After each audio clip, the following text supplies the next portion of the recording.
Surprise hier soir à l'annonce des résultats des sénatoriales. Non seulement le centriste Michel Canévet sauve son siège, mais il fait élire la deuxième de sa liste, Nadège Havet, une marcheuse de la première heure. C'est pas une énorme surprise dans le sens où on a fait une vraie campagne de terrain. On est allé rencontrer les grands électeurs. Vous leur disiez que vous étiez de La République En Marche? Bon, en fait, j'ai jamais caché mon étiquette, oui, tout à fait. Donc quand on me posait une question, oui, effectivement, je disais que je faisais partie de La République En Marche.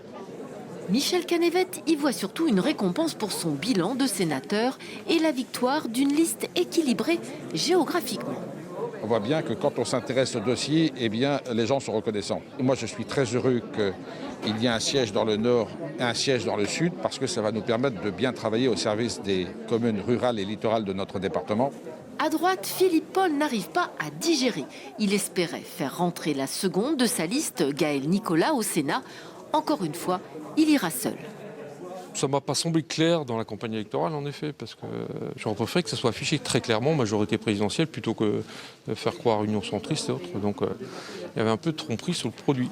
À gauche, c'est la douche froide pour les socialistes qui espéraient faire rentrer Nathalie Sarabezol et Jean-Jacques Urvoas au Sénat. Pour cela, ils n'avaient proposé qu'une quatrième place non éligible aux autres formations, provoquant une désunion qui leur a été fatale. Le Trégorois Jean-Luc Fichet retournera seul au Sénat. L'histoire de la désunion à gauche, c'est cela qu'il faut analyser. C'est est-ce que de notre côté, nous étions trop exigeants, ou est-ce que nos partenaires PC étaient de leur côté déjà très exigeants?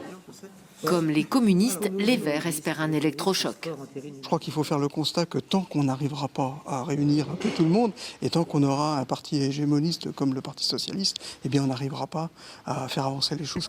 Les régionales et départementales de mars vont se préparer dans les prochaines semaines. Reste à savoir sur quelle base.